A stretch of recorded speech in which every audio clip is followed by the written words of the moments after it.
Hello everyone, मैं हूं सुजीत शुक्ला। स्वागत करता हूं आप सबका आपके अपने channel UPSC insights by Sujeet में। अगर आपने चैनल को अभी तक सब्सक्राइब नहीं किया तो प्लीज़ चैनल को सब्सक्राइब कीजिए। अगर आपको रिजल्ट फुल लगते हैं तो प्लीज़ इन्हें शेयर कीजिएगा। आपका चैनल को सब्सक्राइब करना मोटिवेट करता है कि हम इसी तरीके से आपके लिए क्वालिटी कंटेंट लाते रहे। बिना टाइम वेस्ट करे शुरू करते हैं हमारा आज का टॉपिक। आज हमें वेरिग्नॉन्स प्रिंसिपल के ऊपर क्वेश्चंस देखना है।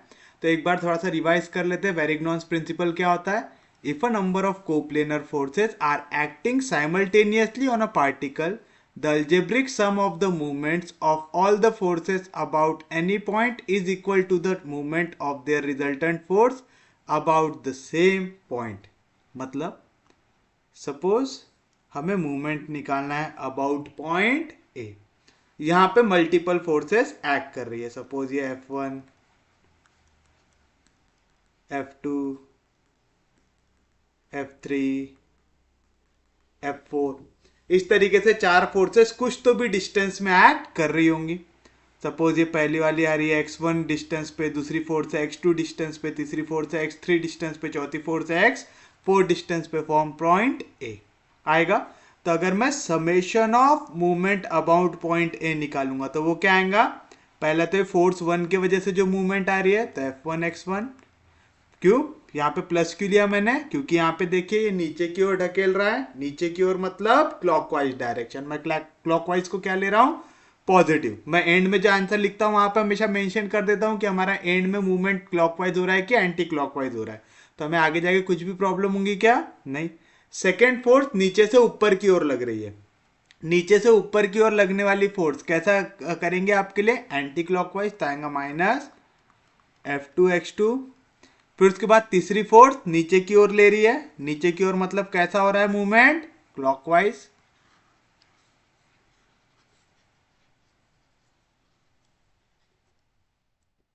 तो यहां पे क्या आएगा? Plus F3x3। और चौथा भी प्लस F4x4। यानी हमने क्या निकाला? मूवमेंट पहले फोर्स की वजह से, मूवमेंट दूसरे फोर्स की वजह से, मूवमेंट तीसरे फोर्स की वजह से, मूवमेंट चौथे फोर्स के वजह से। हमने इसको चारों को तोड़ दिया। तो हमें कह रहा है कि नंबर ऑफ कोप्लेनर फोर्स जब भी एक्ट करते हैं एक पार्टिकल पे, तो जो अल्जेब्रिक सम होता है movement of all force about a point is equal to movement of their resultant force about the same point. अब इतनी सारी फोर्सेस एक्ट कर रही है तो सीधी सी बात है इनका कोई ना कोई, अगर मैं पूरी फोर्सेस को आपका सॉल्व करूंगा तो क्या होगा? इसमें मुझे मिलेगा कुछ ना कुछ रिजल्टेंट। वो रिजल्टेंट सपोज यहां पे कहीं पे एक्ट कर रहा है। वो रिजल्टेंट एक्ट कर रहा है at a distance x।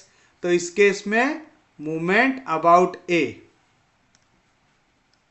Summation of movement about A, मैं इसको कैसे इक्वल ले सकता हूं?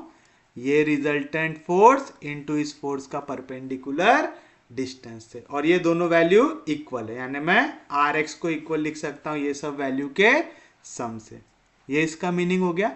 अब अगर यहाँ पे फोर्सेस, जहां पे मैंने पूरी फोर्सेस कैसा लिया हूं? परपेंडिकुलर लिया हूं। और हम लोगों ने देखा है क्वेश्चन में हमेशा आपकी हर एक फोर्स परपेंडिकुलर हो ऐसा जरूरी होता है क्या? नहीं। रिजल्टेंट भी हमेशा परपेंडिकुलर आए जरूरी होता है क्या? नहीं। तो हम क्या करते हैं? उसको उसके कंपोनेंट्स में तोड़ते हैं। तो हमें जब क्वेश्चन दिए रहेंगे तो हमें उससे उसके कंपोनेंट्स में ब्रेक करने के बाद ये वाला कंसेप्ट लगाना होगा। इससे हम क्या निकालते हैं? ये डिस्टेंस इस पॉइंट से जहां पे ये हमारा रिजल्टेंट एक्ट कर रहा है ना? क्योंकि अब हमें कोई कई सारे क्वेश्चन ऐसे दिए रहेंगे जहां पे हमें पोजीशन ऑफ रिजल्टेंट भी बताना पड़ेगा। अभी तक हमने रिजल्टेंट का मैग्नीट्यूड और डायरेक्शन बताया कि ये मैग्नीट्यूड है, इतने एंगल पे एक्ट कर रहा है। अब हमें ये बताना पड़ेगा कि भाई ये पर्टिकुलरली कौन से पॉइंट पे एक्ट कर रहा है, ये भी निकालिए। तो समझ में आया? वहां पे हम क्या लगाएंगे? वेरिग्नॉन्स प्रिंसिपल। तो ये आपको साधा एग्जाम्पल समझने के लिए दिया हूं।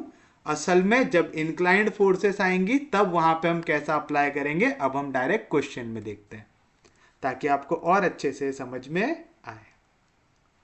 जैसे देखिए आपको क्वेश्चन दिया हुआ है, a system of forces, a system of forces acts on a weightless beam as shown in figure below. Find the magnitude. Find the magnitude of the resultant and the location of the point where the resultant meets the beam. अच्छा, एक चीज याद रखिएगा कि मैं जब record कर रहा हूँ वीडियो तो मिरर इमेज में रिकॉर्ड हो रहा है। तो जैसे मेरा राइट आपको लेफ्ट दिख सकता है, मेरा लेफ्ट हैंड आपको राइट दिख सकता है। तो यहाँ पे जो चीज़ मैं डायग्राम में समझाने की कोशिश करूँ उसको डायग्राम से समझने की कोशिश कीजिएगा, और मैं यहाँ पे कोई मूवमेंट करके दिखाऊं तो आप उसको इस डायग्राम के हिसाब से खुद करके देखिएगा। ठीक है, जैसे राइट हैंड और लेफ्ट हैंड के हिसाब से कभी भी अगर आपको कंफ्यूजन हो तो ऐसा देखिएगा कि जैसे सर ने अपने लेफ्ट हैंड में पेन को पकड़ा है, राइट हैंड से ऊपर से फोर्स लगा रहे कि नीचे से फोर्स लगा रहे, इस हिसाब से आप खुद से वो चीज करके देखिएगा ताकि आपको अच्छे से समझ में आए। नहीं तो क्या होता है, यहाँ पे मिरर होने के वजह से, जैसे मेरा वीडियो मिरर हो रहा है, राइट लेफ्ट दिख रहा है, लेफ्ट राइट दिख रहा है, तो उससे कई सारी चीजें अगर मैं यहाँ पे मोशन करके बताऊं तो आपको कंफ्यूजन हो सकता है। तो आपको सेम चीज ध्यान रखना है यहाँ पे। अब देखिए, जैसे हमारे पॉइंट ए दिया हुआ है, हमें यहाँ पे हमें दिया हुआ है 5 किलो न्यूटन की force at 60 degree angle. Point B है 2 मीटर की दूरी पे, जहां पे 6 किलो न्यूटन की फोर्स लग रही है 45 डिग्री पे। फिर यहां से 1.5 मीटर की दूरी पे पॉइंट सी है,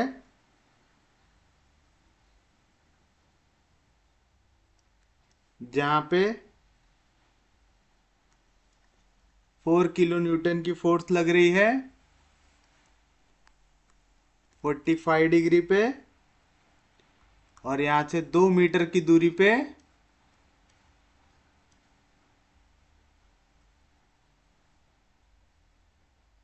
पॉइंट डी है,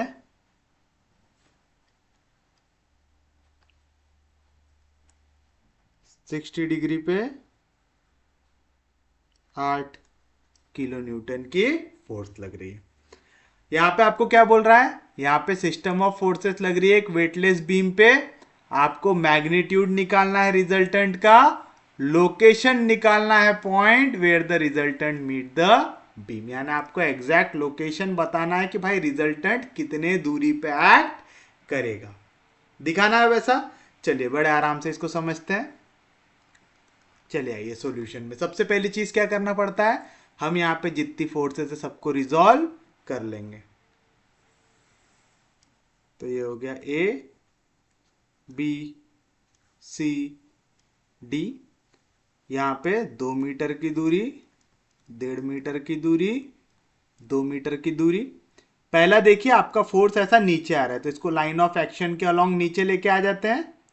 ये टूटेगा यहां पे 2 भागों में टूटेगा। अब एंगल कौन सा रहेगा, ये वाला एंगल था 60, तो इसका वर्टिकली अपोजिट एंगल कौन सा वाला आएगा, ये चीज समझ रही है ना, ये एंगल आएगा इसका वर्टिकली अपोजिट एंगल आएगा, किसी को कोई दिक्कत नहीं।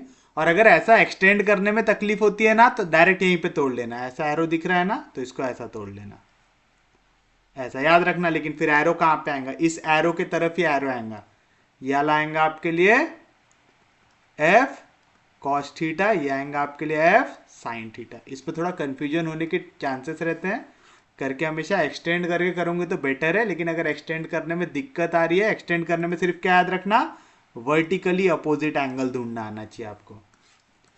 ये एंगल इक्वल रहेगा इस एंगल से। तो देखो ये एक स्ट्रेट लाइन थी, ये एक स्ट्रेट लाइन थी, तो इसका ये एंगल इक्वल रहेगा इस एंगल से। अगर ये चीज समझ गई है फिर तो आपको इसमें कोई भी दिक्कत नहीं होगी। अब बताइए 60 डिग्री का है तो ये पहली फोर्स टूटेंगी, ये जो पड़ोसी है थीटा का ये होता है कॉस, दूर का रिश्तेदार साइन होगा।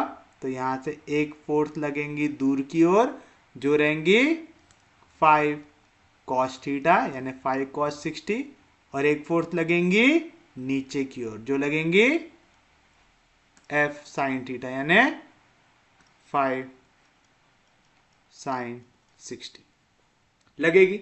सेकेंड फोर्स पे आई है, सेकेंड फोर्स देखिए यहां से ऐसी नीचे की ओर आ रही है, तो इसको अगर मैं एक्सटेंड करूं तो ये आएगा इसका लाइन ऑफ एक्शन आएगा, तो ये फोर्स भी टूटेंगी दो कंपोनेंट में।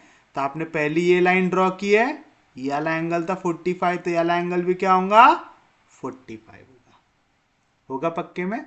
तो चलिए इसे भी तोड़ लेते हैं, दो कंपोनेंट में टूटेगा, एक इधर और दूसरा इधर। तो चलिए पॉइंट बी में नीचे की ओर आएगा कितना, अब देखिए यहाँ पे ये वाला आएगा कॉस, नीचे की ओर आएगा साइन, तो क्या मिलेंगे यहाँ पे 6 साइन 45 6 कॉस 45 आएगा।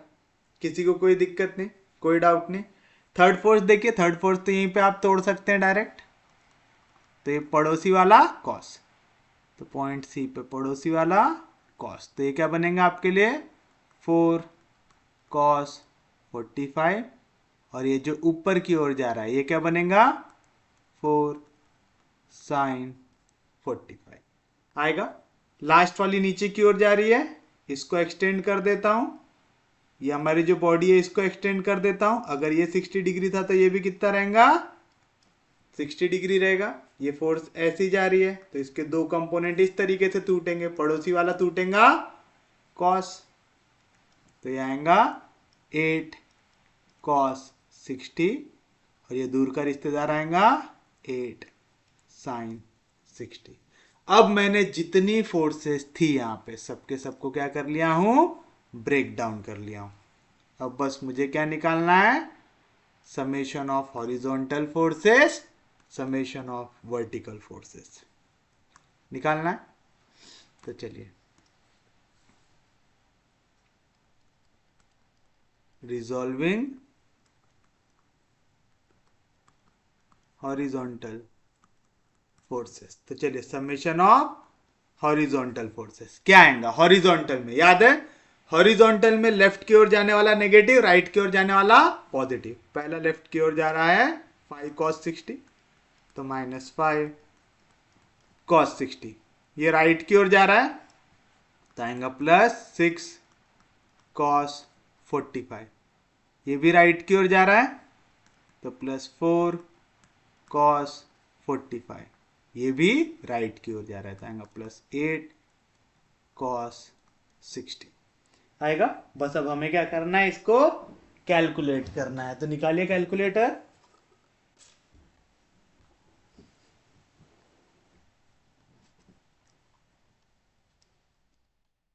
तो आएगा -5 cos 60 +6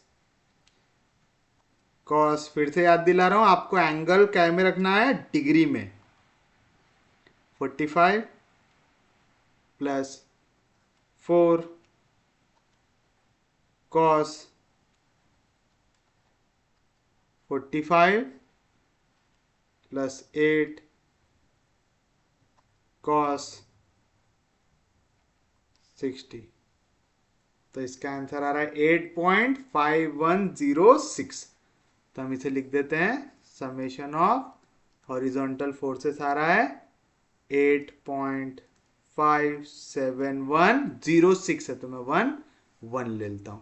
देखिए हमारी फोर्स काय में दी हुई थी, किलो न्यूटन में दी हुई थी, तो यहाँ पे हॉरिजॉन्टल फोर्सेस का भी किस में आएगा किलो न्यूटन में। वैल्यू पॉजिटिव है मतलब कौन से डायरेक्शन में जा रही है, ये राइट साइड में जा रही है, जा रही है।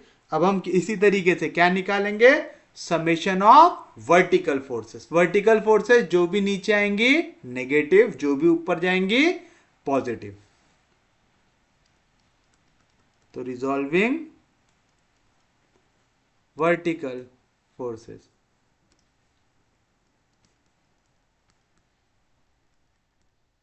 तो समेशन ऑफ वर्टिकल फोर्सेस क्या आएंगे? पहली फोर्स जा रही है नीचे, तो आएगा -5 साइन 60। दूसरी फोर्स आ रही है नीचे, तो -6 साइन 45। तीसरी फोर्स जा रही है ऊपर, तो आएगा +4 साइन 45। चौथी फोर्स आ रही है नीचे, तो क्या मिलेगा ऐसे हमें? -8 -8 साइन 60 आएगा। निकाल लीजिए इसका भी वैल्यू क्या आता है। -5 साइन 60 -6 साइन 45 +4 साइन 45 -8 साइन 60। तो इसका आंसर आ रहा है समेशन ऑफ वर्टिकल फोर्सेस आ रहा है -12.6725 किलो न्यूटन आ रहा है। नेगेटिव साइन क्या दिखाता है? फोर्स नीचे की ओर आ रही है, तो that is summation of vertical forces को मैं लिख सकता हूं 12.6725 किलो न्यूटन नीचे की ओर लिख सकता हूं। मेरे पास समेशन ऑफ हॉरिजॉन्टल फोर्सेस है, समेशन ऑफ वर्टिकल फोर्सेस है। समेशन ऑफ हॉरिजॉन्टल कितना आया है? 8.5711। समेशन ऑफ वर्टिकल कितना आया है? 12.6725। तो इसको यूज करके मैं क्या निकालूंगा? अब रिजल्टेंट निकालूंगा।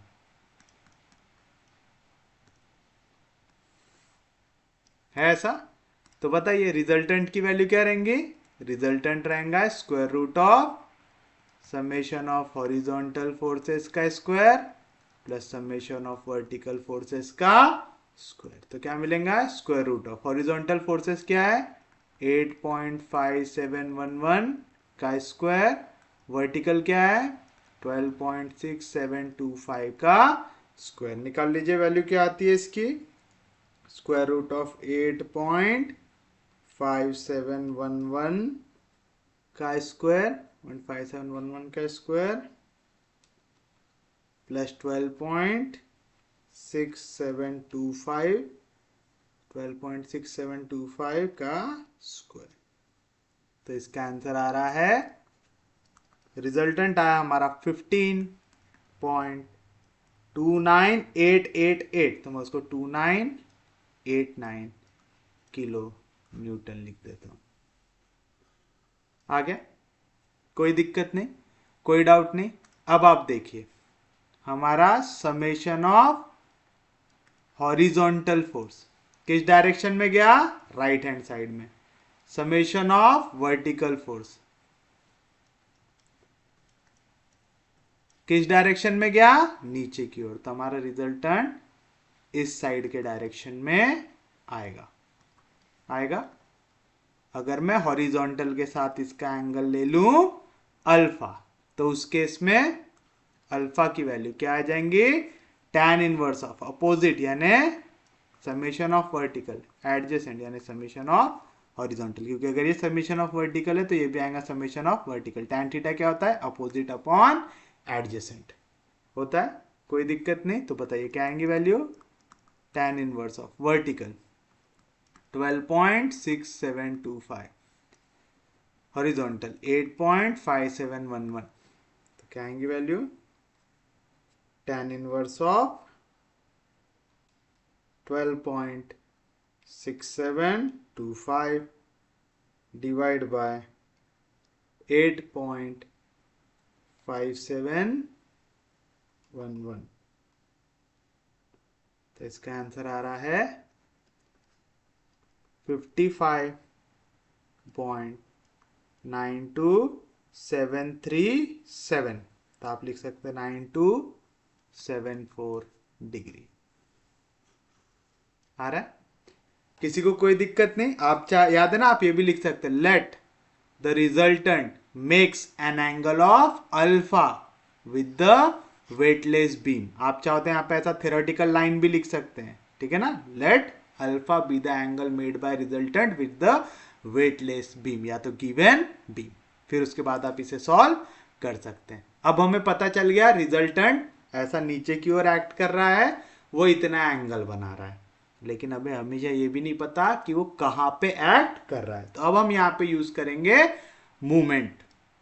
अब चलिए मूवमेंट निकालते हैं। हम निकालेंगे मूवमेंट किसी भी एक पर्टिकुलर पॉइंट पे।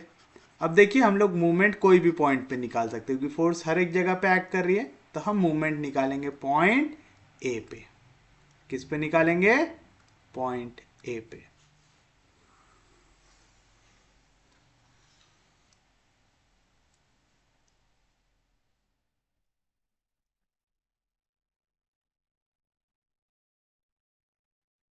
तो चलिए हम निकालेंगे summation of movement about point निकालेंगे। सबसे पहली फोर्स कौन सी एक्ट कर रही है? 5 cos 60। तो आ गया 5 cos 60। 5 cos 60 पॉइंट ए से कितनी दूरी पे है? 0, तो इंटू हो जाएगा 0। आया। दूसरी फोर्स क्या है? 5 sin 60। तो आ गया 5 sin 60। 5 sin 60 ए से कितने परपेंडिकुलर डिस्टेंस पे है? 0, तो इसका भी आंसर आ गया 0। आ गया। थर्ड फोर्स कौन सी है? 6 sin 45। तो आ गया प्लस। प्लस क्यों लिख रहा हूं? देखो फोर्स एक्ट कर रही है नीचे की ओर, हम मूवमेंट निकाल रहे पॉइंट ए पे, तो ये जब नीचे की ओर एक्ट करेंगे तो ऐसा घुमाएंगे इसको। कौन सा डायरेक्शन है? ये डायरेक्शन हो गया क्लॉकवाइज। हुआ? तो करके मैंने वहां पे कौन सा साइन डाला हूं? प्लस। तो आएगा प्लस 6 sin 45 डिग्री इंटू ये 6 sin 45 पॉइंट ए से कितने मीटर की दूरी पे है? 2 मीटर की दूरी पे है। उसके बाद कौन सी फोर्स है? 6 cos 45। ये तो लेकिन अलोंग बीम एक्ट कर रही है, तो इसका लाइन ऑफ एक्शन निकालूंगा तो किस पे आएगा? पॉइंट ए पे। तो इसका परपेंडिकुलर डिस्टेंस कितना है इसके साथ? 0 है। यही फोर्स अगर यहां से ऊपर एक्ट करते रहती तो मैं ये परपेंडिकुलर डिस्टेंस निकाल लेता, लेकिन क्योंकि यहाँ पे फोर्स उस बीम पे ही एक्ट कर रही है तो मैं इसका परपेंडिकुलर डिस्टेंस निकाल सकता हूं क्या? नहीं। तो इसके लिए भी वैल्यू क्या होंगी? 0। आएगा प्लस 6 cos 45 डिग्री इंटू 0। याद रखना जो परपेंडिकुलर डिस्टेंस लग रहा है आपको यहाँ पे, तो जो परपेंडिकुलर है उसी को ले सकते हैं आप। उसके बाद नेक्स्ट फोर्स है 4 sin 45। ये ऊपर की ओर लग रही है, तो कैसा घुमाएंगे बीम को? इस डायरेक्शन में घुमाएंगे। ये कौन सा डायरेक्शन हो गया? Anti clockwise. तो आपको यहाँ पे साइन क्या यूज करना पड़ेगा? माइनस। तो आ जाएगा -4 sin 45 डिग्री इंटू ये पॉइंट सी का कितना डिस्टेंस है? ए से बी तक का है 2 मीटर, बी से सी तक का है 1.5 मीटर, तो 2 + 1.5 कितना हो जाएगा? 3.5 मीटर आएगा। नेक्स्ट फोर्स है 4 cos 45। ये भी अलोंग बीम लग रही है, तो इसका परपेंडिकुलर डिस्टेंस निकाल सकते क्या? नहीं, 0 है। तो आ जाएगा +4 cos 45 इंटू 0। उसके बाद कौन सी फोर्स है? 8 sin 60। ये भी देखिए कैसा घुमाएंगी बीम को? क्लॉकवाइज डायरेक्शन में, क्योंकि नीचे की ओर लग रही है। तो ये आ जाएगा +8 sin 60 degree into total distance कितना है? 2 + 2 4, 4 + 1.5 5.5 आएगा। और लास्ट फोर्स है 8 cos 60 प्लस 8 cos 60। ये कैसी लग रही है? अलोंग द बीम लग रही है, तो इसका परपेंडिकुलर डिस्टेंस कितना हो जाएगा? 0। तो बस अब क्या करना है आपको? इसे कैलकुलेट कर लेना। अब देखो ये 0 आ रहा है, ये 0 है, ये 0 है, ये 0 है, ये 0 है, तो इनको कैलकुलेशन में डालने का कोई मतलब है क्या? नहीं। बाकी निकालिए। तो आएगा यहाँ पे 6 into sine 45, 6 into sine 45 into 2 minus 4 into sine 45 into 3.5 plus 8 into sine 60 into 5.5 हो गया। बाकी पूरी कितनी है? 0 है। यानी यहाँ पे सिर्फ 3 परपेंडिकुलर फोर्सेस लग रही है कुछ डिस्टेंस पे। तो इसका आंसर आएगा हमारा summation of movement about point A आएगा 36.6909 काय में आएगा? किलो न्यूटन मीटर पे आएगा। कोई दिक्कत नहीं। अब इन फोर्सेस के वजह से ये ए डी वाली बीम में एक रिजल्टेंट फोर्स एग्जिस्ट कर रही है ना। हमने देखा ना रिजल्टेंट फोर्स कैसी आ रही है, यहाँ पे नीचे की ओर आ रही है। तो ये फोर्स यहाँ पे कहीं पे ऐसी नीचे की ओर आ रही होंगी। कितने डिग्री के एंगल पे? 55.9275 यानी अल्फा डिग्री के एंगल पे आ रही होंगी। किसी को कोई दिक्कत नहीं। अब देखिए मैं ले लूंगा कि ये वाले पॉइंट ए से ये रिजल्टेंट एक्ट कर रही है एट एक्स मीटर का डिस्टेंस पे। क्या ले लूंगा? ये रिजल्टेंट फोर्स एक्ट कर रही है at a distance of X meter ले लूंगा। तो सीधी सी बात है, ये रिजल्टेंट अगर एंगल पे एक्ट कर रही है मतलब इसका एक वर्टिकल कंपोनेंट होगा और एक हॉरिजॉन्टल कंपोनेंट होगा। हॉरिजॉन्टल कंपोनेंट तो अलोंग द बीम आएगा, तो इसके वजह से कोई भी फर्क पड़ेगा क्या? नहीं। फर्क किसके वजह से पड़ेगा? ये वर्टिकल कंपोनेंट के वजह से। अब क्या मैं आर को फिर से तोड़ के वर्टिकल कंपोनेंट में तोड़ूंगा क्या? नहीं। मुझे पता है कि समेशन ऑफ इस बीम पे टोटल वर्टिकली कितनी फोर्सेस एक्ट कर रही है, तो मैंने पहले ही निकाल के रखा हूं। तो मैं डायरेक्टली यहां पे कौन सी वाली वैल्यू डालूंगा? मैं डायरेक्टली वर्टिकल कंपोनेंट वाली वैल्यू को यहां पे यूज करूंगा। करेंगे तो आपको समझना है यही चीज कि हमारा जब भी फोर्स रिजल्टेंट अगर परपेंडिकुलर लग रहा है तो आप पूरा का पूरा रिजल्टेंट यूज करेंगे। लेकिन अगर हमारा यही रिजल्टेंट एंगल पे लग रहा है तो एंगल पे जब लग रहा है तो आप इसे दो पार्ट में तोड़ोगे, एक वर्टिकल कंपोनेंट और दूसरा हॉरिजॉन्टल कंपोनेंट। तो हॉरिजॉन्टल कंपोनेंट के वजह से तो मूवमेंट आएंगी क्या? नहीं। किसके वजह से आएंगी? वर्टिकल कंपोनेंट के वजह से। और वर्टिकल कंपोनेंट पूरी फोर्स के वजह से कितना आ रहा है हमने ऑलरेडी फाइंड आउट किया हुआ है। तो हम रिजल्टेंट फोर्स में कौन सा यूज करेंगे? वर्टिकल कंपोनेंट यूज करेंगे मूवमेंट निकालने के लिए। उम्मीद है समझाऊंगा सबको। तो आप लिखेंगे let the resultant force act at X meter from point A. अब हम लगाएंगे यहां पे कौन सा थ्योरम? जो हमने अभी पढ़ा था, वेरिग्नॉन्स प्रिंसिपल, जो कहता है कि ये जो पूरी फोर्सेस लग रही है इनके वजह से जो भी मूवमेंट हो रहा है उनका जो अलजेब्रिक सम होगा वो इक्वल होगा movement of resultant force about the same point से होगा। तो हम इसको लिखेंगे therefore by Varignon's principle, therefore by Varignon's principle मैं क्या कह सकता हूं कि summation of movement about A, मैं इसको ले सकता हूं summation of vertical forces into x से। समझ में आया ना क्यों लिखे ऐसा? क्योंकि हमने देखा है हमारी रिजल्टेंट फोर्स दो टुकड़ों में टूट रही है, summation of horizontal forces, summation of vertical forces टूट रही है। मैंने लिया ये जो पॉइंट पे टूट रही है वो है एक्स मीटर के डिस्टेंस पे फ्रॉम पॉइंट ए लिया हूं। तो मुझे पता है ये हॉरिजॉन्टल फोर्स तो अलोंग द बीम एक्ट कर रही है, तो इसके वजह से मूवमेंट कितना होगा? 0 होगा। तो मेरा ये सिर्फ और सिर्फ क्या आएगा? समेशन ऑफ वर्टिकल फोर्सेस आएगा। समझ में आया ना? हम रिजल्टेंट को ही ले रहे हैं यहाँ पे, क्योंकि रिजल्टेंट का हॉरिजॉन्टल कंपोनेंट मूवमेंट जनरेट नहीं कर रहा है, उसका सिर्फ और सिर्फ वर्टिकल कंपोनेंट जनरेट कर रहा है, करके मैंने यहां पे लिखा हूं सिर्फ और सिर्फ वर्टिकल कंपोनेंट इनटू एक्स। समझ में आया पक्के में? सच में समझा? तो आप लिख सकते हैं यहाँ पे देयरफॉर, आप चाहो ना तो यहाँ पे ऐसा भी लिख सकते हैं कि plus summation of horizontal forces into 0, ऐसा भी करके लिख सकते हो, बट वो लिखने में कोई भी मतलब है क्या? नहीं। चलिए बताइए, summation of movement about A कितना है? 36.6909, 36.6909 is equal to summation of vertical forces कितना है हमारा?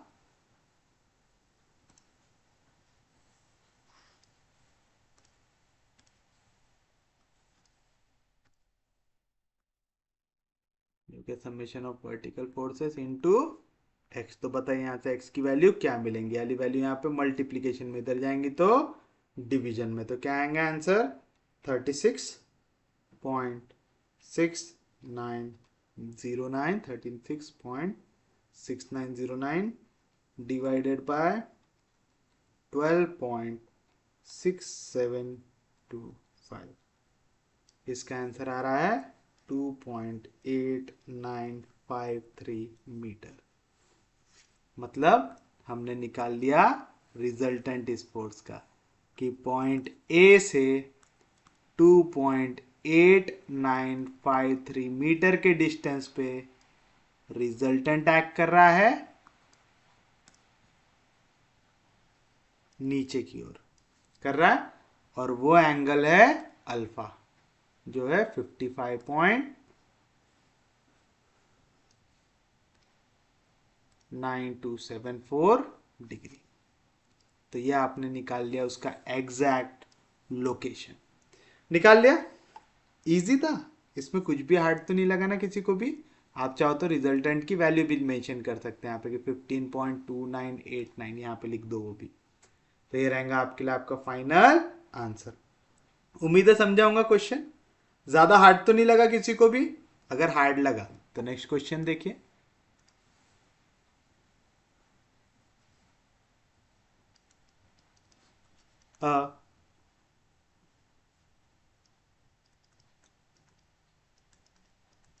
A horizontal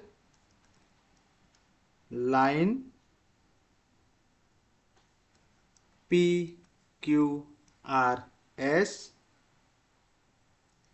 is 12 meter long, where PQ is equals to QR is equals to RS is equals to 4 meter. Forces of 1000 Newton, 1500 Newton, 1000 Newton and 500 Newton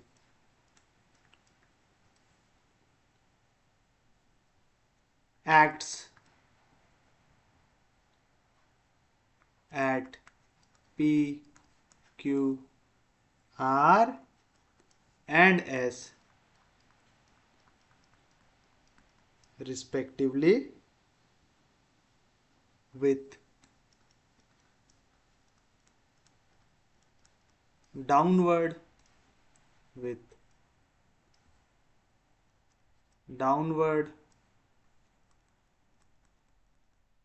direction. The line of action of these forces make angles of 90 degree, 60 degree, 45 degree and 30 degree respectively with PS. Find the magnitude, direction and position of the resultant force। फिर से same type का concept लगाना है। अब उसने diagram दिया नहीं है, अब आपको बोल रहा है मैंने पूरा डेटा दे दिया हूं, अब आप खुद से डायग्राम बनाओ। तो कह रहा है एक हॉरिजॉन्टल लाइन है, तो चलिए बना लेते हैं horizontal line. P Q R S जो 12 मीटर लंबी है, जहां पे पी क्यू इक्वल है क्यू आर से, जो इक्वल है आर एस से 4 मीटर, मतलब पी से क्यू तक का डिस्टेंस है 4 मीटर, क्यू से आर तक का डिस्टेंस है 4 मीटर, आर से एस तक का डिस्टेंस है 4 मीटर। बना लिया यहां तक।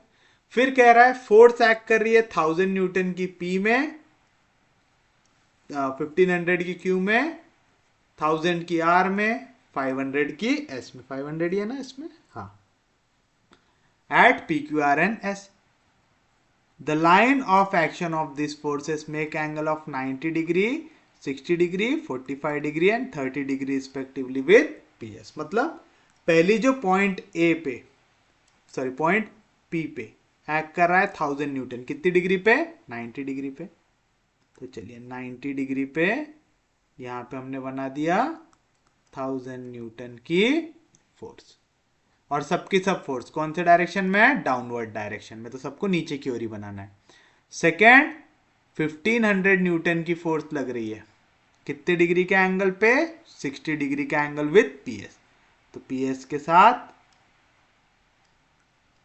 60 डिग्री के एंगल पे फोर्स लग रही है 1500। तीसरा 1000 न्यूटन की फोर्स लग रही है 45 डिग्री के एंगल पे, तो 45 डिग्री के एंगल पे फोर्स लग रही है 1000 न्यूटन की। एंड एट लास्ट आपको कह रहा है कि पॉइंट एस पे 500 न्यूटन की लग रही है 30 डिग्री पे, तो 30 डिग्री पे 500 न्यूटन की फोर्स लग रही है। याद रखिएगा यहाँ पे आपको एंगल दिया हुआ है पी एस के साथ, तो पी एस के साथ हमने सबके एंगल को ड्रॉ कर लिया। आगे अब बस आपको क्या करना है, इसे पहले तो रिजॉल्व करना है। तो हम बना लेते हैं एक लाइन फिर से, पी क्यू आर एस बना लिए। पॉइंट पी पे 1000 न्यूटन नीचे आ रहा है, तो इसको तो आप सादा लिख सकते हैं 1000 न्यूटन। याद है मैंने आपको बताया था, अगर आपको ऐसी फोर्स दी है तो आप इसको 1000 साइन थीटा यानी साइन 90 और नीचे इसको ऐसा 1000 कॉस 90 पे भी रिजॉल्व कर सकते हैं। फिर उसके बाद सेकेंड दिया हुआ है 60 डिग्री पे, कितना? 1500। तो यहां से ऐसा एक्ट करेगा आपका 1500 cos 60 और परपेंडिकुलर एक्ट करेगा 1500 साइन 60। अब तो सबको रिजॉल्व करना आ गया, डायरेक्ट कर सकता ना अब इसे। नेक्स्ट 45 डिग्री के एंगल पे कितना है? 1000 न्यूटन, तो आ जाएगा 1000 cos 45, परपेंडिकुलर वाला आ जाएगा 1000 साइन 45 और लास्ट 30 डिग्री के एंगल पे 500, तो आएगा 500 cos 30, यहां पे आएगा 500 साइन 30। तो हमने पूरे फोर्सेस को रिजॉल्व कर लिए हैं। अब क्या निकालेंगे? Summation of horizontal and vertical forces. तो चलिए अब हम इसको आगे सॉल्व करते हैं। अब हमने फोर्सेस को किस में तोड़ दिया है? हॉरिजॉन्टल और वर्टिकल कंपोनेंट में। तो आप लिखेंगे रिजॉल्विंग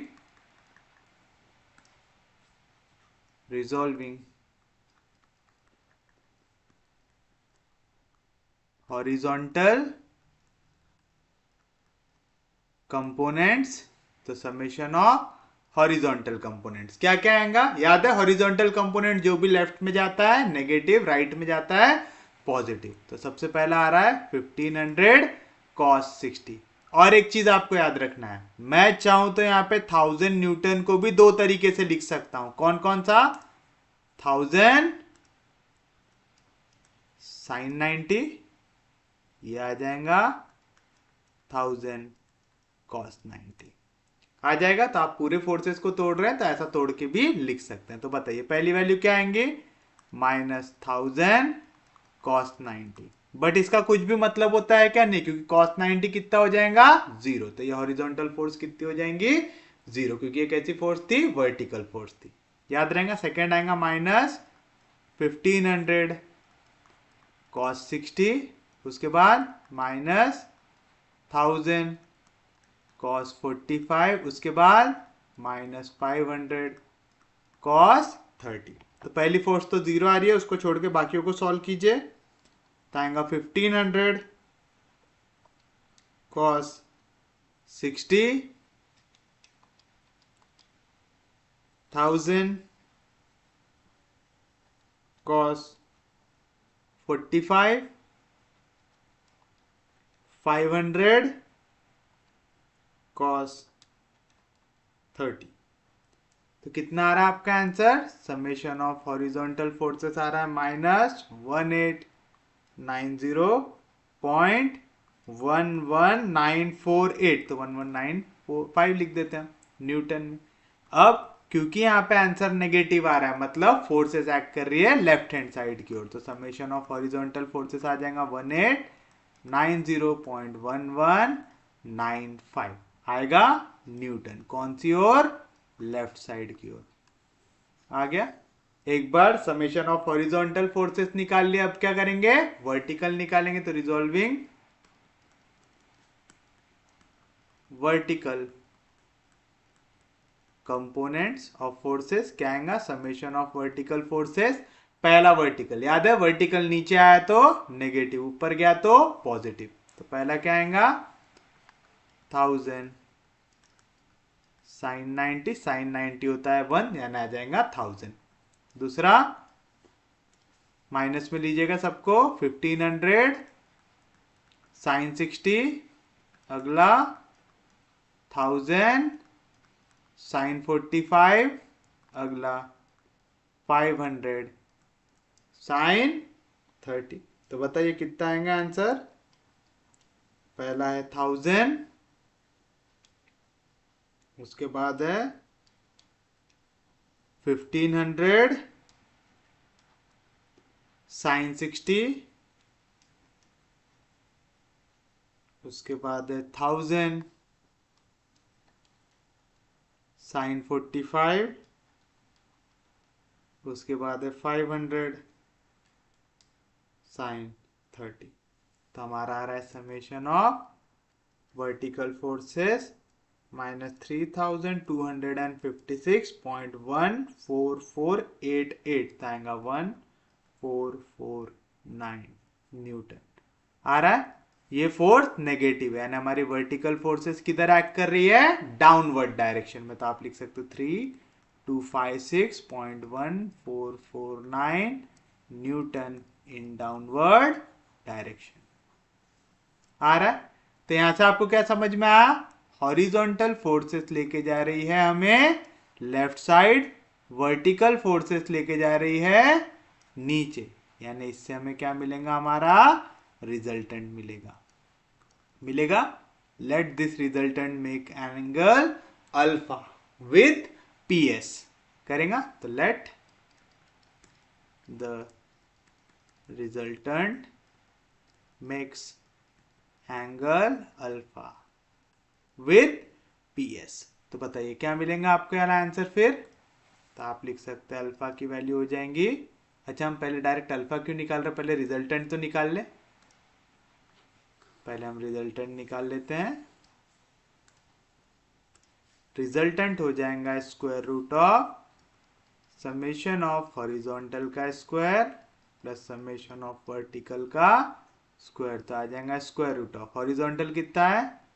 1890.11 95, इसका आ जाएगा square, plus summation of vertical कितना है 3256.1449, इसका क्या आ जाएगा स्क्वायर। तो बताइए क्या आएंगी वैल्यू, स्क्वायर रूट ऑफ 1890.1195 का स्क्वायर, 1890.1195 का स्क्वायर प्लस 3256.1449 का स्क्वायर। बताइए क्या आएंगी वैल्यू इसकी, तो हमें रिजल्टेंट मिल गया 3764.97428, तो आएगा 9743 न्यूटन। आ गया रिजल्टेंट। अब आपने एंगल लिया हुआ है अल्फा, तो बताइए अल्फा की वैल्यू क्या आ जाएंगी, अल्फा हो जाएगा tan inverse of summation of vertical forces divide by summation of horizontal forces आएगा। ये हो गया वर्टिकल, तो tan थीटा क्या होता है अपोजिट अपॉन एडजेसेंट आएगा, तो वैल्यू आ जाएंगी tan इनवर्स ऑफ अपोजिट, यानी ये वाली फोर्स कितनी है 3256.1449 डिवाइड बाय हॉरिजॉन्टल, हॉरिजॉन्टल कितना है 1890.1195।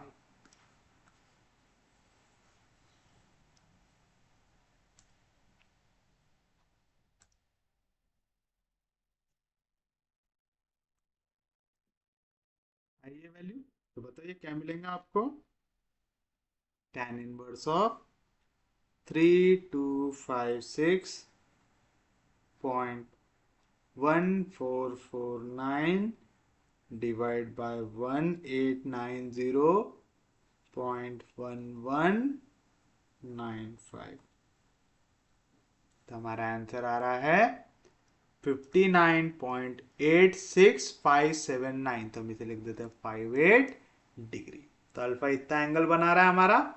उसके बाद बताइए क्या करेंगे आप, एक बार आपको अल्फा मिल गया, फिर हम क्या करते हैं इसका डिस्टेंस निकालने की कोशिश करते हैं। तो उसके लिए हमें क्या लगेगा, मूवमेंट अलोंग अ पॉइंट, तो हम वो पॉइंट ले लेते हैं P। तो आप लिखेंगे consider the movement along point P।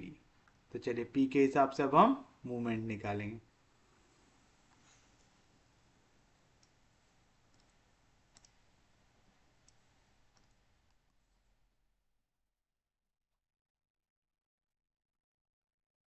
तो बताइए कैसे निकालेंगे आप यहाँ पे मूवमेंट। सबसे पहली फोर्स P पे दो फोर्सेस एक्ट कर रही है, एक है 1000 sine 90, summation of movement along P, ये आ गया 1000 साइन 90। कितनी दूरी पे एक्ट कर रही है भाई, सीधा P पे कर रही है, तो परपेंडिकुलर डिस्टेंस हो गया 0। अब आप एक चीज देखिए, सबकी सब फोर्स कहां पे एक्ट कर रही है, नीचे की ओर। नीचे की ओर एक्ट करती हुई फोर्स हमेशा कौन से डायरेक्शन में घुमाती है, क्लॉकवाइज डायरेक्शन में। तब हमें डायरेक्शन का टेंशन लेने की जरूरत है क्या, नहीं, सब में प्लस साइन डालते जाओ। तो क्या आएगा प्लस 1000 कॉस 90। हमें पता है जो भी फोर्स इस पीएस लाइन पे एक्ट करेगा उसके लिए परपेंडिकुलर डिस्टेंस क्या होने वाला है 0। तो आंख मूंद करके जितनी कॉस वाली वैल्यू है सबके साथ परपेंडिकुलर डिस्टेंस क्या चिपका दो 0। नेक्स्ट क्या है आपकी फोर्स 1500 साइन 60। अगर आप लोगों को याद हो हमें दिया हुआ है कि हर एक पॉइंट के बीच में 4 मीटर का डिस्टेंस है, तो P से Q के बीच में कितने का डिस्टेंस है 4 मीटर का, तो आ जाएगा इंटू 4 प्लस 1500 कॉस 60। फिर से कॉस वाली वैल्यू इस लाइन पे एक्ट कर रही है, तो परपेंडिकुलर डिस्टेंस हो जाएगा 0 प्लस 1000 साइन 45 इनटू, अब देखो ये 4 meter 4 meter, total R point कितनी दूरी पे है 8 मीटर की दूरी पे, प्लस 1000 cos 45, cos 45 तो लाइन पे एक्ट कर रहा है, perpendicular distance 0 plus 500 sine 30 500 sine 30 कितनी दूरी पे एक्ट कर रहा है? 4 + 4 + 4 यानी 12 मीटर की दूरी पे।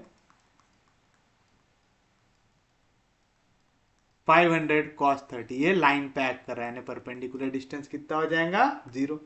जिस भी फोर्स के साथ परपेंडिकुलर डिस्टेंस 0 होने वाला है उसका तो आंसर 0 ही आने वाला है, तो उसे देख के कोई मतलब है क्या? नहीं। तो बाकी फोर्सेस के लिए कैलकुलेशन कीजिए, तो आएगा 1500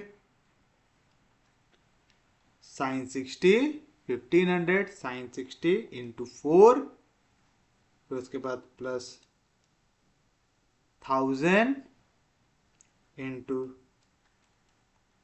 sign 45 into 8 plus 500 into sine 30 into 12।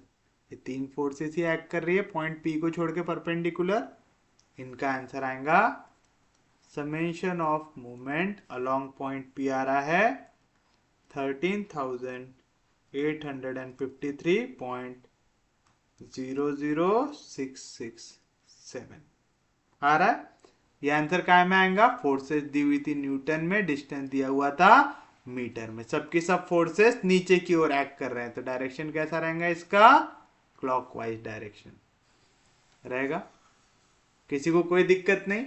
एक बार आपको मूवमेंट अलोंग पी मिल गया तो हम वेरिग्नॉन्स प्रिंसिपल से डिस्टेंस भी ले सकते हैं। कैसे? हम मान लेंगे कि पॉइंट पी से x मीटर के डिस्टेंस पे मेरा ये रिजल्टेंट एक्ट कर रहा है at an angle of alpha.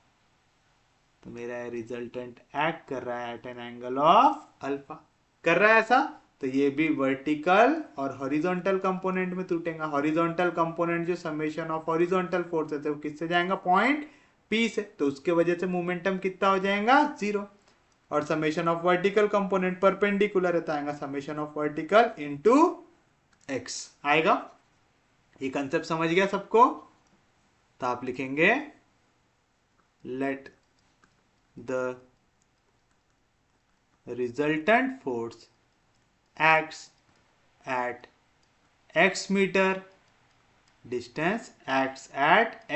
distance from point ले लिया ऐसा, तो therefore by Varignon's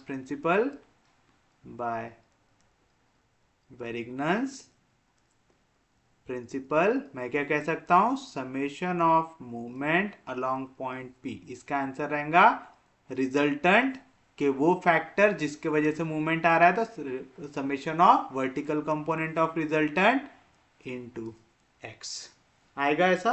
तो बताइए क्या मिलेगा यहाँ से आपको? आपको मिल जाएगा मोमेंटम की वैल्यू 13,853.00667।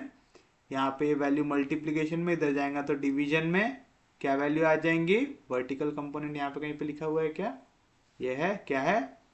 3256.1449 ये वैल्यू आ जाएंगी x की। तो बताइए यहाँ से x कितना मिला? x मिलेगा आपको 0.1449, x आ रहा है आपका 4.25441, 2.5 मीटर आ रहा है। तो इतनी दूरी पे आपका ये फोर्स एक्ट कर रहा है, तो ये रहेगा आपके लिए आपका फाइनल आंसर। तो उम्मीद है वाला क्वेश्चन सबको समझ में आया होगा। ज्यादा हार्ड तो नहीं लग रहा क्वेश्चन। अब ऐसा करते हैं, एक और क्वेश्चन देखते हैं थोड़ा अलग टाइप का, जिसपे एक लॉजिक और आपको समझ में आ जाए, फिर आज का लेक्चर हम कर देते हैं समाप्त। लिखिए आज के दिन का last question.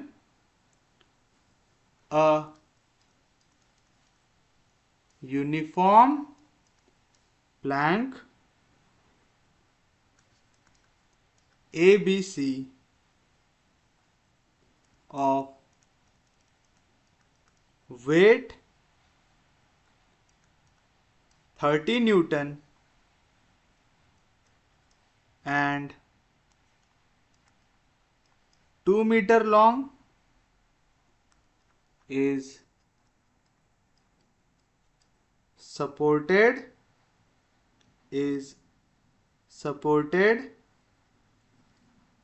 at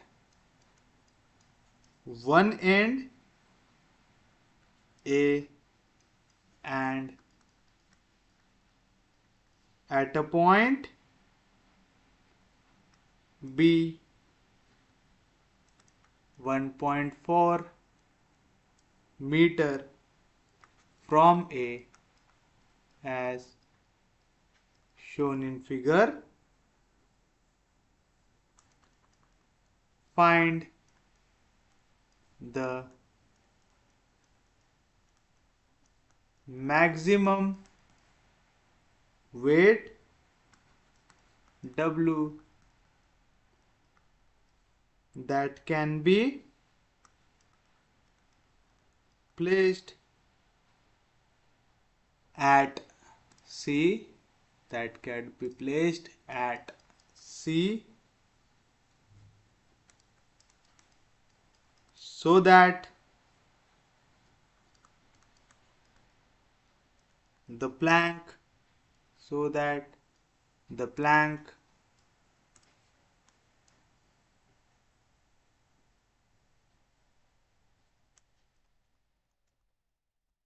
does not topple. अब ये क्वेश्चन पूरा कंसेप्ट बेस्ड है.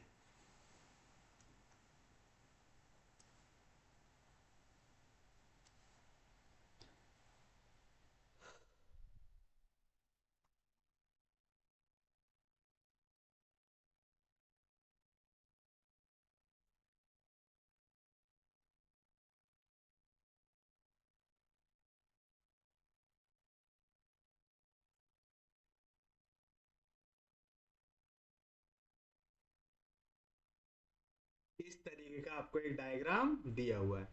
कह रहा है एक यूनिफॉर्म प्लैंक है, मतलब एक यूनिफॉर्म बॉडी है जिसका विड्थ सेम है. जैसे ये वाला बॉडी दिख रहा है आपको, इसका विड्थ हर एक पार्ट में पूरा सेम है. तो इस तरीके का एक प्लैंक दिया हुआ है आपको जिसका वेट है 30 न्यूटन. क्योंकि ये यूनिफॉर्म बॉडी है तो इसका जो सेंटर रहेगा वो कहां पे आएगा, एग्जैक्ट मिड पॉइंट पे. हमारा 2 मीटर लॉन्ग बॉडी है तो इसका सेंटर आपको एग्जैक्टली कहां पे मिलेगा, 1 मीटर पे. तो 1 मीटर पे हमें मिलेगा इसका सेंटर. और इस सेंटर पे पूरा का पूरा मास कंसेंट्रेट होता है. तो इस सेंटर पे हमारा पूरा का पूरा वेट जो है 30 न्यूटन ये एक्ट करेगा पक्के में. तो ये आ गया 1 मीटर.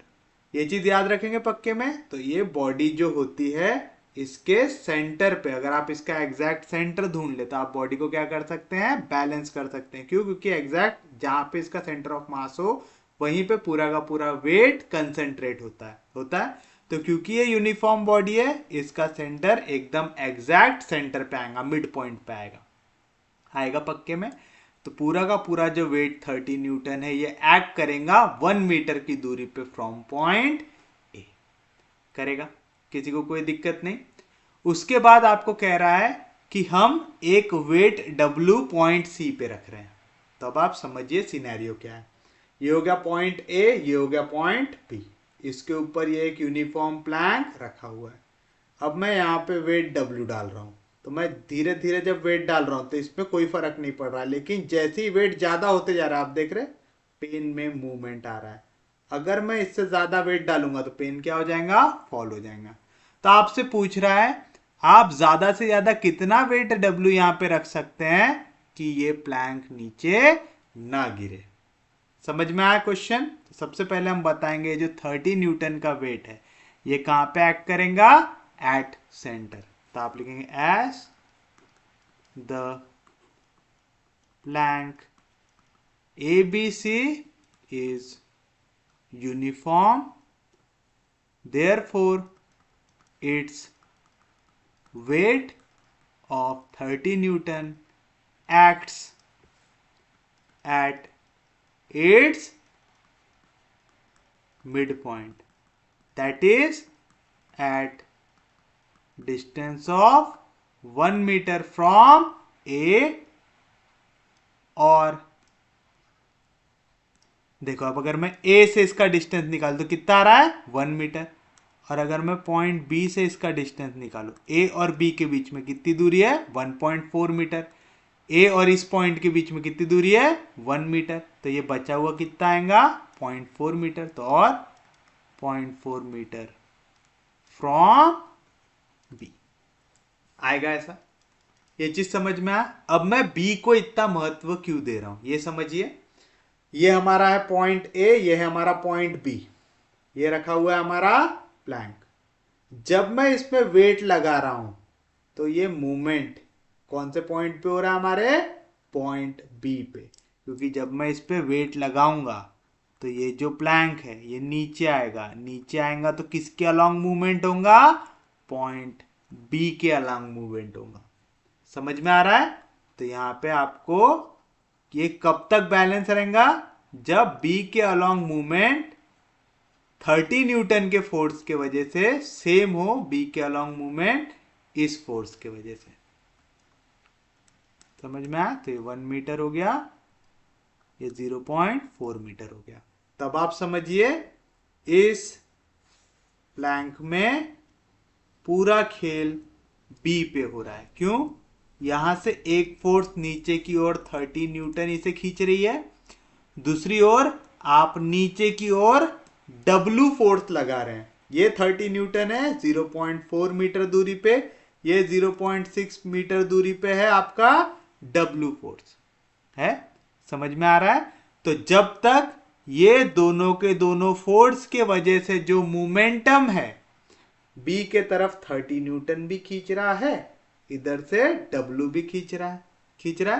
तो जब तक ये बैलेंस्ड है तब तक कोई दिक्कत नहीं है। जैसे ये W के वजह से जो मूवमेंट जनरेट हो रहा है बी पे, ये बढ़ जाएगा तो ये गिर जाएगा। गिरेगा तो यहां पे आपको क्या करना पड़ेगा, आपको मूवमेंट कंसीडर करना पड़ेगा अलोंग पॉइंट बी। तो आप लिखेंगे the plank ABC will not topple until the movement at B या तो net movement at B is 0। समझ में आया। ये तब तक नहीं गिरेगा जब तक नेट मूवमेंट कितनी है यहाँ पे 0 है, यानी बी के ऊपर नेट मूवमेंट कुछ भी नहीं हो रही, क्योंकि जैसे ही मूवमेंट हुई तो ये क्या हो जाएगा गिर जाएगा। मतलब ये बैलेंस है, मतलब जितनी फोर्सेस क्लॉकवाइज घुमा रही है मूवमेंट उतनी ही फोर्स एंटी क्लॉकवाइज बी से घुमाने वाली होंगी। समझ में आया पक्के में। आप ये वाली लाइन लिख के आगे बढ़ सकते हैं, या तो इतना अगर नहीं याद रहता तो आप ये लिख सकते हैं consider the movement at point B. अब ये कब तक नहीं गिरेगा मैंने क्या बताया आपको, जब तक ये 30 न्यूटन के वजह से जितना मूवमेंट जनरेट हो रहा है उतना ही मूवमेंट ये W वेट के वजह से जनरेट हो। जब तक ऐसा हो रहा है तब तक ये गिरेगा नहीं। समझ में आया। तो बताइए 30 न्यूटन की वजह से कितना मूवमेंट जनरेट हो रहा है, तो ये हो गया 30 न्यूटन और इसका डिस्टेंस कितना है 0.4। ये इक्वल होना चाहिए किसके साथ, ये W फोर्स के वजह से जो मूवमेंट जनरेट हो रहा है जो है 0.6 डिस्टेंस पे आ रहा है। और अगर आप ये वाला लॉजिक लगा रहे हैं कि the plank ABC will not topple until the net movement at B is 0, तो कह रहा है आपको कि summation of movement at point B, देखिए दोनों से सेम आता है, ये कितना आना चाहिए 0। तो बताइए बी पे मूवमेंट कितना आ रहा है, कैसे निकालेंगे। सबसे पहली फोर्स एक्ट कर रही है 30 न्यूटन कर रही है, ये 30 न्यूटन एक्ट कर रही है नीचे की ओर, लेकिन पॉइंट बी कहां पे आपका इसके राइट में। तो जब ये फोर्स एक्ट करेंगी तो बी को सेंटर मानते हुए कैसा घूमेगा, इस डायरेक्शन में घूमेगा।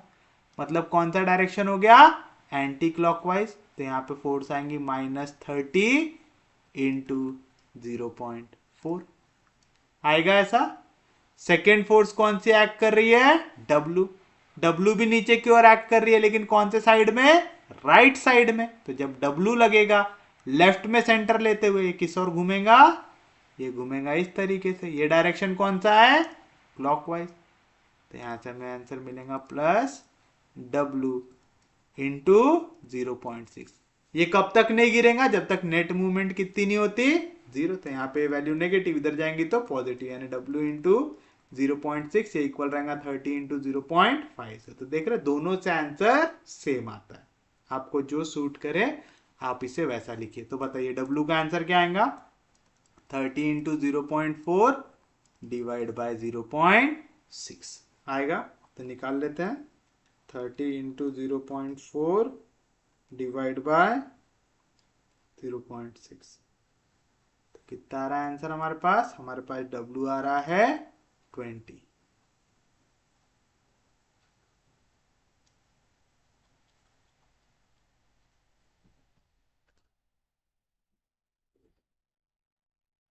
वेट काय में आएगा, न्यूटन में।